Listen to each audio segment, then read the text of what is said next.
Habang nasa palangganang yun, para magawa ang fiery hand experiment, kailangan lang ng 3 bagay: tubig, liquid soap, at butane gas.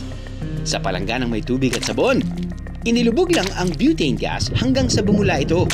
Ang bulang ito ang ilalagay sa basang kamay at sisindihan. Hindi ko po naintindihan yung instruction. Dapat pala, bula lang yung kukunin. Ang ginawa ko po, sinausaw ko po yung kamay ko, tas may tubig pa.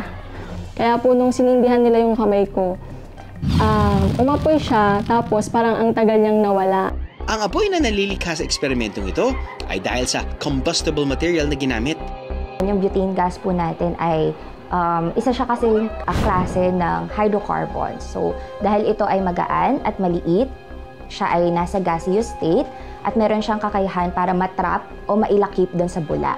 Ngayon, yung mga butane gas natin, sila ay tinatawag na combustible materials or mga flammable materials. Sila yung mga bagay na madaling masunog. Nung inilagay niya po sa mas malaking basin o sa mas malaking palanggana, mas marami po yung concentration ng butane molecules doon at nagkaroon ng heat transfer.